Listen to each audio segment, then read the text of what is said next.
राष्ट्र शिवसेना उद्धव बाळासाहेब ठाकरे पक्षाच्या वतीने सर्व प्रिंट आणि इलेक्ट्रॉनिक माध्यमांच्या प्रतिनिधींचं मनपूर्वक स्वागत आहे। काल परवा दिवशी नाशिकमध्ये जेव्हा मी पत्रकार परिषद घेतली आणि पत्रकार परिषदेमध्ये मी काही माहिती आपल्या सगळ्यांच्या सोबत शेअर केली, तेव्हा मी असं म्हटलं होतं की एकट्या चाकणकर नाही तर केसरकरांची सुद्धा चौकशी व्हायला पाहिजे। यावर केसरकर काल एका वृत्तवाहिनीला मुलाखत देताना म्हणाले की माझ्या विरुद्ध हे सगळं कारस्थान चालू आहे।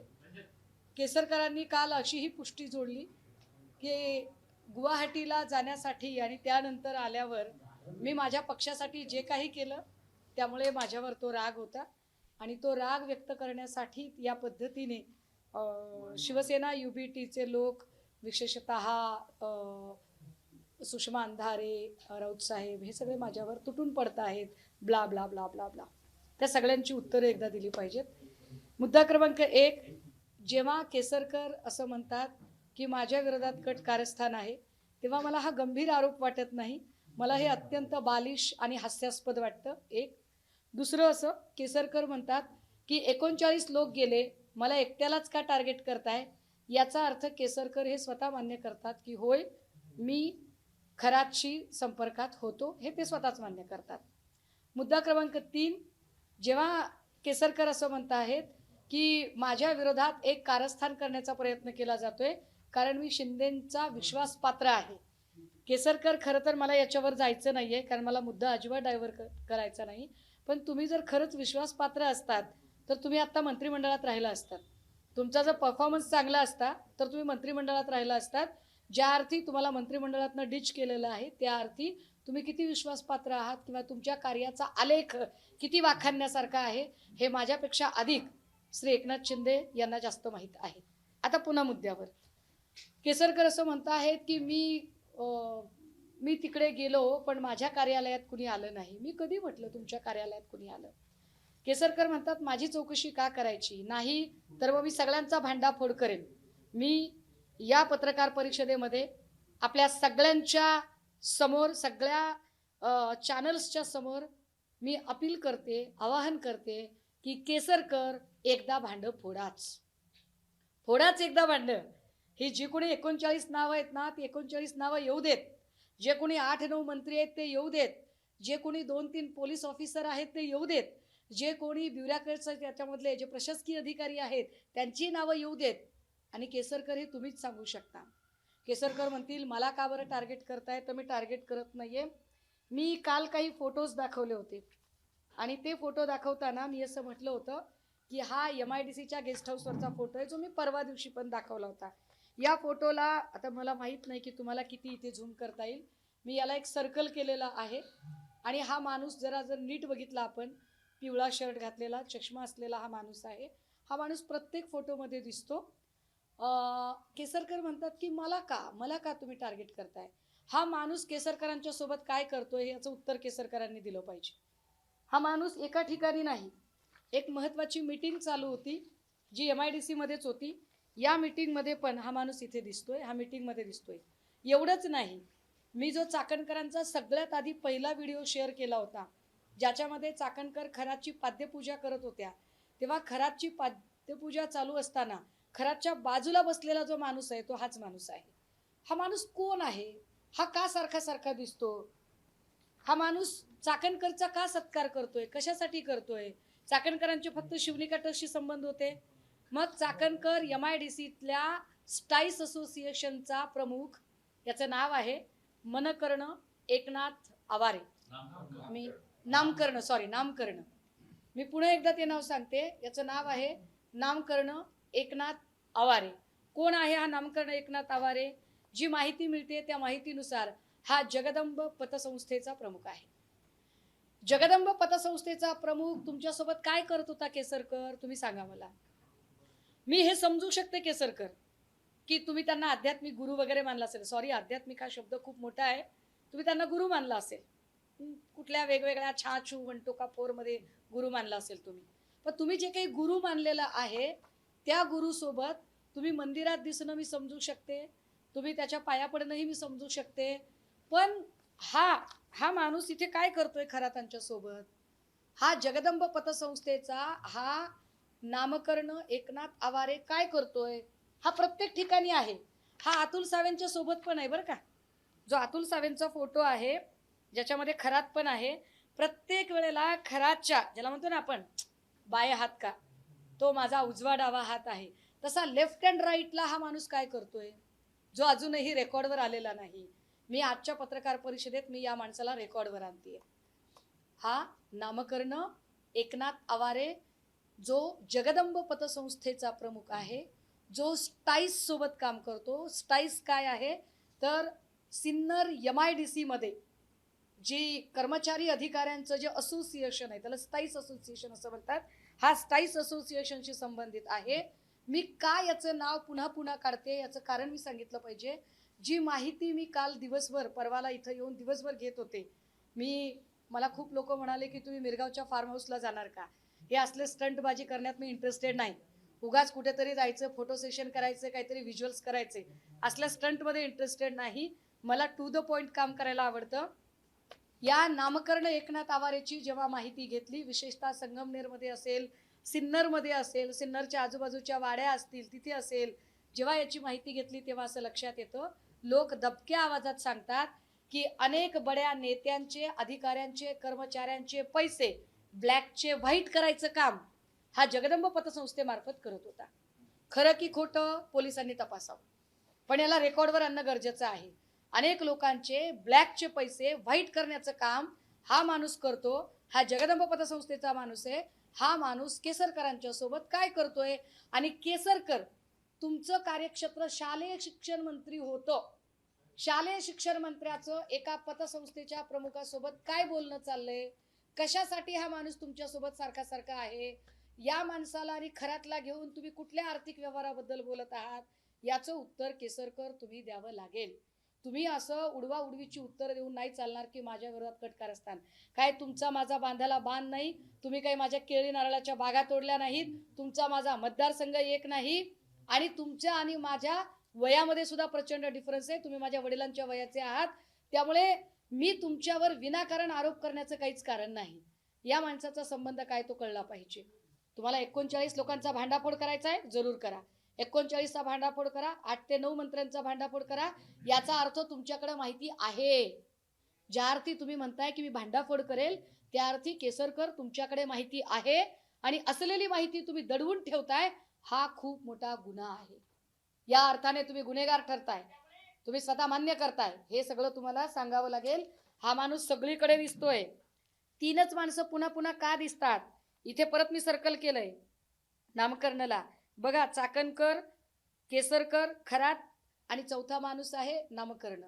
या नामकर्णचं केसरकरशी काय संबंध आहे, ये रिश्ता क्या कहलाता है, हमें बताओ, आम्हाला तुम्ही सांगितलं पाहिजे.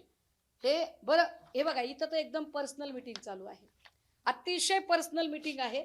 या पर्सनल मीटिंगमध्ये फक्त 4च लोक दिसतात, ज्या 4 लोकांमध्ये स्पष्टपणे खरात, केसरकर, चाकणकर आणि नामकर्ण. आता नामकर्ण काय तुम्हाला काय जपमाळात सांगत असेल का, एखादा आयुर्वेदिक औषध किंवा काय ते उष्ण विष्णू सकाळ दुपार संध्याकाळ कसं घ्यायचं हे सांगत असेल का, काय सांगत असेल तुम्हाला, तुम्हाला शालेय शिक्षण मंत्र्याचा एखादा सिलेबस समजावून सांगत असेल का, तुम्हाला एखादं जे काही आपल्याकडे वेगवेगळे शैक्षणिक आयोग आले त्या आयोगाची माहिती सांगत असेल का, काय सांगतोय हा नेमकं. तुम्ही 3 जण काय काळजीने याचं म्हणणं ऐकताय, कुठल्या आर्थिक व्यवहाराबद्दल तुम्ही बोलताय. Kesarkar, you should speak out. तुम्ही लोकांना वेड्यात काढू शकत नाही. तुमची देहबोली जी अशी ततमम करणारी देहबोली आहे, त्यावरनं तुम्ही निश्चित काहीतरी माहिती दडवताय. ज्या अर्थी तुम्ही म्हणताय की मी भांडाफोड करेल, मी एकटाच का जाऊ जर म्हणताय, तर नकाच एकटे जाऊ, सगळ्या सवंगड्यांना सोबत घ्या, सगळ्या सवंगड्यांची नावं तुम्ही सांगा, हे आम्ही सांगितलं पाहिजे. थँक्यू. याच्याशिवाय मी नामकर्ण आवारेच्या बद्दलचा माझा संशय जो आहे, मी सरळ सांगितलेला आहे. जगदंब पतसंस्थेचा हा माणूस प्रमुख आहे. मी जी काही स्थानिकची माहिती घेतली त्या माहितीनुसार मला जे जाणवलं त्याच्यानुसार हा माणूस अनेक बड्या नेत्यांचे पैसे ब्लॅकचे व्हाईट करायचा. मग पुन्हा कुणाचं ब्लॅक व्हाईट करायचा, का त्या एका फोटोमध्ये हे 4घेच लोक का दिसतात, याची उत्तरं केसरकरांनी दिली पाहिजेत. केसरकर शालेय शिक्षण मंत्री ना, शालेय शिक्षण मंत्री काय करतो इकडे तिकडे, त्याचं काय काम होतं? उत्तर मिळाली पाहिजेत. उगाच कुणीतरी माझ्या विरोधात कारस्थान करते, मग कारस्थान आम्ही बाकीच्यांच्या विरोधात का बरं करत नाही आहोत? ढिगारा लोकांची फोटो आहेत, त्यांच्या विरोधात का बोलत नाही? केसरकर आम्ही तुमच्याच विरोधात का बोलतोय? उत्तर दिली पाहिजेत त्यांनी या सगळ्या गोष्टी. या संदर्भात माहिती घेतली म्हणलं एकूणच जे फाईट करत होता हा. ते पोलिसांनी अजून एकदा पडताळून बघावं. आपण काही नेते असतील किंवा अधिकारी असतील असं म्हणाला, आपण माहितीनुसार कोणी नेते आहेत का की ज्या पद्धतीने त्यांनी जी माहिती मिळते त्याच्यानुसार अनेक बड्या नेत्यांची, अधिकाऱ्यांचे, अनेक लोकांचे पैसे इथे ब्लॅक व्हाईट पतसंस्था म्हणून तिथे होत होते. आता ते नेमके कोण त्याचे डिटेल काढेल त्या तेवढ्या डिटेलमध्ये. जर मी केसरकरांना एकदा बोलायची संधी देते, कारण केसरकर काल एका वृत्तवाहिनीला बोलताना म्हणाले की माझ्या विरोधात कटकारस्थान होतं, महाराष्ट्रात कुठेतरी दंगल उसळवायची होती. केसरकर, असल्या बालिश गप्पा सोडा, असले बालिश आरोप करणं सोडा. माझं तर उलट आवाहन आहे, केसरकरांनी आणि मी समोरासमोर चर्चेला बसावं. केसरकरांनी कुठलेही आरोप करावे आणि त्याचं उत्तर द्यायला मी तयार आहे. मात्र तुम्ही पळ काढू शकत नाही या सगळ्या परिस्थितीपासून. त्यांनी बोललं पाहिजे. याच पतसंस्थेमध्ये घरातही एकेकाळी होता अशी नाही, ते आता एक रेकॉर्डवर मी आज तो माणूस आणते.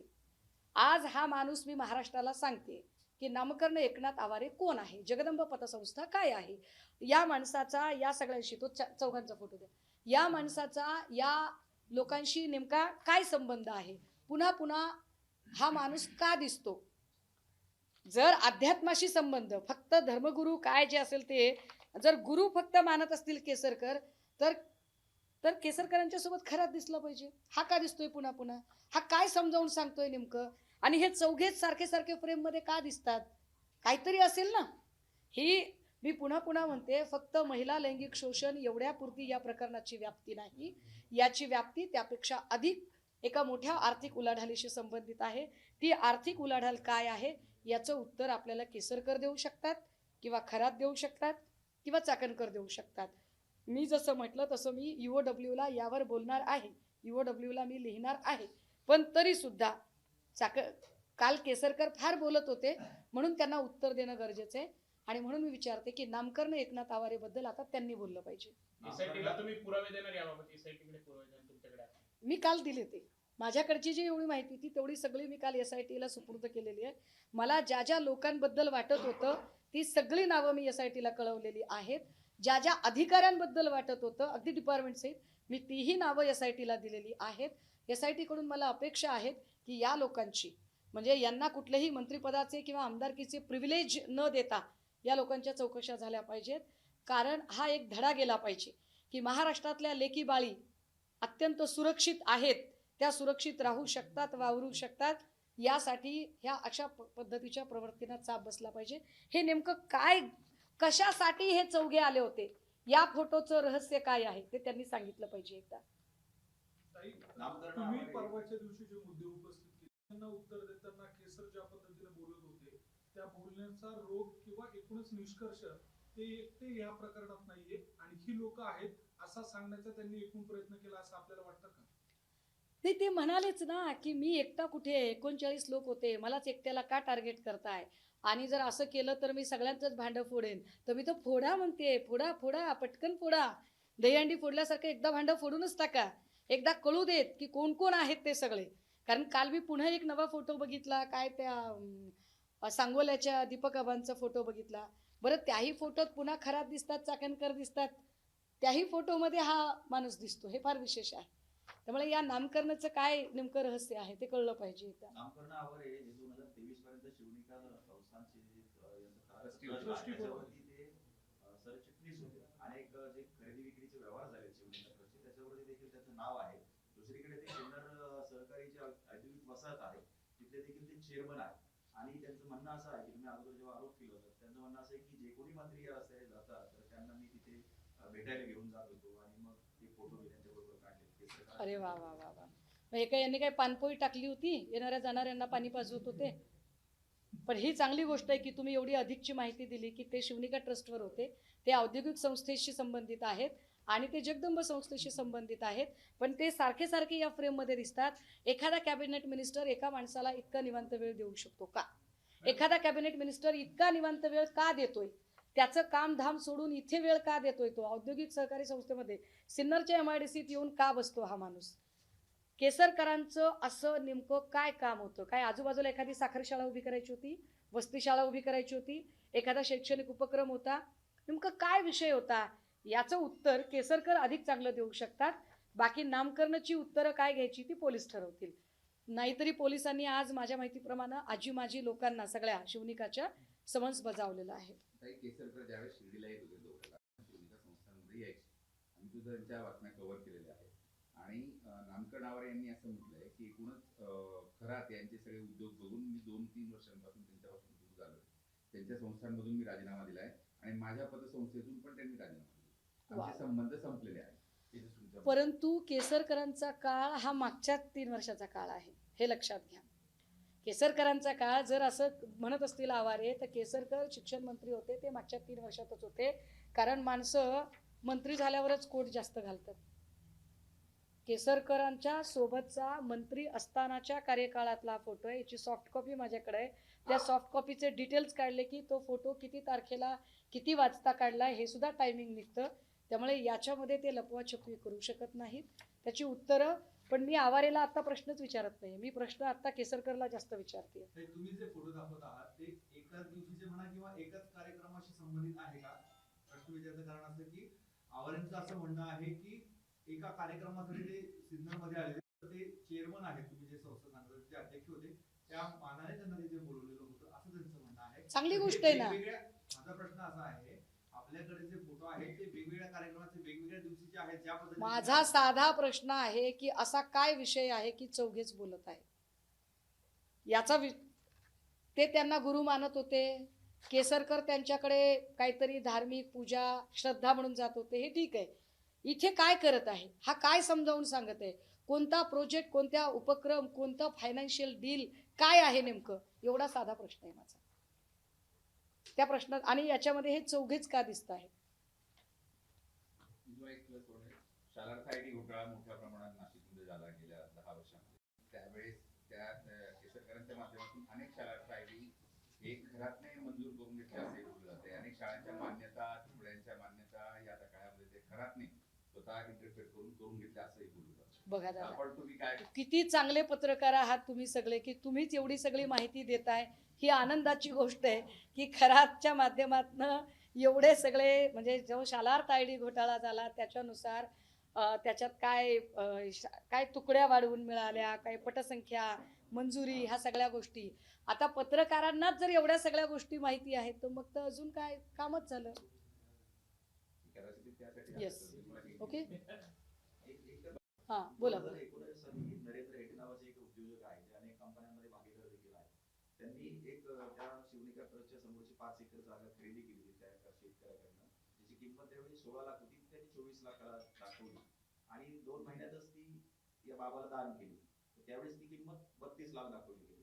कुठेतरी उद्योजकांचा पैसा देखील काळ्याचा पांढरा. नाही, मी म्हटलं ना की हा जो माणूस आहे जो रिअल इस्टेटमध्येही काम करतो असं कळतंय, जो खरेदी विक्री वगैरे प्रॉपर्टी खरेदी विक्री अशी कामं आहेत त्याच्यामधनं काळ्याचा पांढरा करणं पैसा हे जे आहे या सगळ्यांमध्ये, आणि म्हणून याच्यामध्ये UOWचा शिरकाव होणं जास्त गरजेचं आहे. म्हणजे पुन्हा म्हणते की या गुन्ह्याची व्याप्ती ही फक्त महिला लैंगिक शोषण एवढी नाही तर त्याच्यापेक्षा खूप अधिक आहे.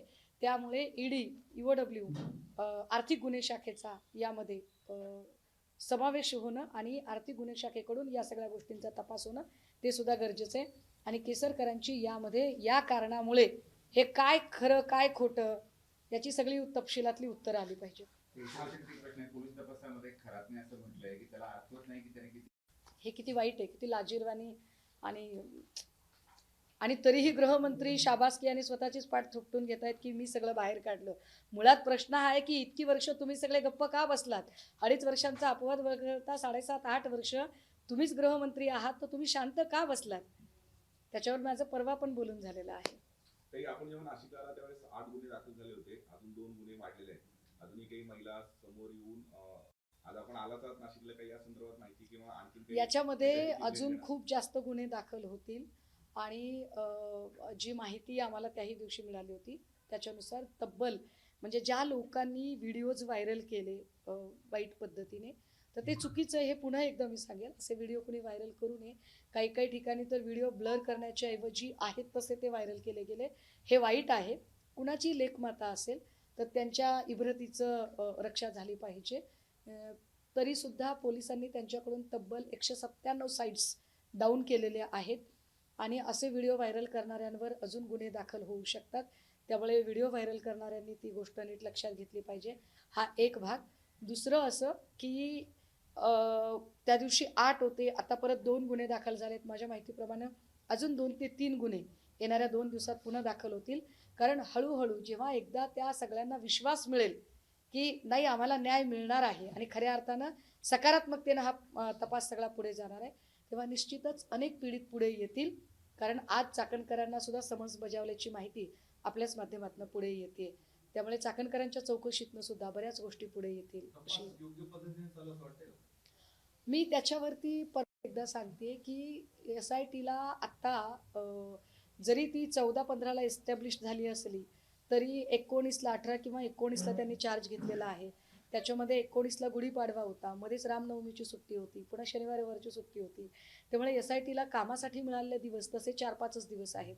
त्यामुळे 5 दिवसात कुठेही जजमेंटल न होता आणि त्यावर काहीही भाष्य न करता आपण जरा थोडे आशावादी राहूया, थोडे सकारात्मकतेने बघूया. अर्थात त्याच्यात जर कुठे आपल्याला चुकीचं काही वाटलं तर आपल्याला आवाज उठवायला मोकळीक आहेच की, आपण त्याच्यावर बोलतच राहू. मध्यंतरी ताई, खराब प्रकरणानंतर एक जण मागणी अशा पद्धतीची महाराष्ट्रामध्ये जे बंधुभाव आहेत अशा सगळ्यांना शोधून काढावं आणि सर्च ऑपरेशन करावं गृह खात्याकडून खास करून, अशी एक मागणी जोर धरू लागली आहे. आपल्याला काय वाटतंय? गृह खात्याचे जे प्रमुख आहेत तेच राज्याचे मुख्यमंत्री आहेत आणि असे मुख्यमंत्री आहेत की ज्यांनी आपल्या मुख्यमंत्री पदाची शपथ घेताना त्यांच्या शपथविधीला डझनावारी असे लोक हजर होते. नाही, मी असं म्हणणार नाही, पण सगळेच तसे असतील का? सगळ्यांना खरंच सिद्धी प्राप्त असेल का? कारण ऋषिकेश वैद्यच्या सोबतचा एक फडणवीसांचा फोटो सध्या व्हायरल होते. त्यामुळे हे जे सगळं चित्र आहे मुळात यथा राजा तथा प्रजा. राजा किती विज्ञानवादी असतो त्यावर खाली ती पिढी तशी निपजत असते. मला वाटतं की ते तुम्ही सर्च ऑपरेशन वगैरे काय करायचे ते करा, पण त्याहीपेक्षा आम्ही राजाश्रय अशा कुठल्या लोकांना देणार नाही. कोण तो असा मोठा एक कुंकू लावलेला बाबा येतो, तो काहीतरी बोलतो, कुणी कुठला तरी आंबाच खायला सांगतो, मग त्याला मुख्यमंत्री स्पेशल भेटायला वेळ देतात. अजून कुणीतरी येतो, तो आमच्या तुकोबारायांच्याबद्दल काहीतरी बोलतो, त्या कथेच्या कार्यक्रमामध्ये मुख्यमंत्री जाऊन बसतात. हे जे सगळं चित्र असतं, असं चित्र बघितल्यानंतर फार स्वाभाविक गोष्ट आहे या लोकांचं फोफावण्याची. पण याला कुठेतरी मुख्यमंत्री जबाबदारी असं आपल्याला वाटतं? तुम्ही जे म्हणता येतात नाही, याला की मुख्यमंत्र्यांनी जर विज्ञानवादी दृष्टिकोन ठेवला आणि मुख्यमंत्र्यांनी खरं तर मुख्यमंत्र्यांच्या शपथविधीला कोणी लोक असावी हे त्यांनी ठरवावं. परंतु जर इतकं सगळं जर ते असं त्याचं स्तोम दिसत असेल तर निश्चितपणे खाली सुद्धा त्याची स्पर्धा लागून जाते. तर ती स्पर्धा थांबवायची असेल तर मुळात कोणत्या गोष्टीचं उदात्तीकरण करावं आणि कोणत्या गोष्टीचं करू नये याचं तारतम्य एकदा नेत्यांनी बाळगलं तर बरंच सोपं होऊन जाईल. ते बाळगलं गेलं नाही शपथविधीच्या वेळेस. निश्चितच बाळगलं गेलं नाही. कर्त्यांच्या घरी अमावस्येच्या दिवशी मोठ्या प्रमाणात नेत्यांची, विशेषतः शिवनिका संस्थांमधल्या फार्म हाऊसवर बडे बडे नेते येत असत आणि तिथं मोठ्या मोठ्या पूजा करत असत असं बोललं जातं. काय आपली माहिती आहे? नाही, मुळात ना माझा खरंच असल्या गोष्टींवर विश्वासच नाहीये. कसले अमावस्या, कसलं पौर्णिमा, सगळे दिवस सारखेच असतात. पण ते आता काय आपला विश्वासच नाही याच्यातलं काय आपल्याला ज्ञानच नाही. ते करंगळीचंच तेवढं मी फार सर्च करून काढलेलं होतं. मला त्याच्यातलं काही फार माहित पण नंतर नाही. करंगळीचं जे उत्तर मिळालं तुम्हाला, 2-3 जणांवर तुम्ही प्रश्न विचारला होता, ते किती आवडलं तुम्हाला? नाही, मला आवडायचा काय प्रश्न आहे साहेब. हा फक्त माझ्यासारख्या माणसाला आश्चर्य वाटू शकतो की काय योगायोग आहे बाबा, असू शकतो. एक चाकणकर झाले, केसरकर झाले, तर नाही, सध्या आपण केसरकरांवर थांबूया थोडा दिवस. या पेजवर आपण थांबूया 2-3 दिवस आणि मग त्याच्यानंतर, कारण केसरकर आणि आवारे यांच्याकडनं पुढची माहिती आपल्याकडे येईल तेव्हा आपण अजून पुढच्या माहितीवर जाऊया. नक्की कोणी आहे का पाईपलाईन मध्ये? आहे कोणी? पाईपलाईन मध्ये कदाचित खूप असतील, कारण केसरकरांनीच सुतोवाच केलंय ना की मी एकटा कुठे आहे म्हणून. मग एकटा कुठे, मग अजून कोण आहे साथीदार ते सांगा आम्हाला. पॅरलल यंत्रणा तुम्ही राबवलेली आहे SITच्या बरोबर. नाही, मी माझ्या परीनं, बघा माझं काय म्हणणं आहे, मी काही आमदार नाही, मी खासदार नाही, मी काही फार मोठा माणूस नाही, मी तुमच्यासारखी सर्वसामान्यांपैकी आहे. फक्त मला असं वाटतंय की आपण सत्ताभिमुख काम करण्यापेक्षा आपण लोकाभिमुख काम केलं पाहिजे. माझी बांधिलकी लोकांशी आहे, लोकांच्या प्रश्नाशी आहे. शिवसेना उद्धव बाळासाहेब ठाकरे पक्ष कायम सांगत आलेला आहे की आम्ही 80% समाजकारण 20% राजकारण करणार आहोत. त्यामुळे सामाजिक बांधिलकी जपताना जे प्रश्न येतील त्या प्रश्नांवर आम्ही आमची भूमिका मांडली पाहिजे. बस ती भूमिका मांडणं चालू आहे. ही आश्वस्तता मिळाली पाहिजे की येस, कुणीतरी आमच्या आत्मसन्मानासाठी लढत आहे.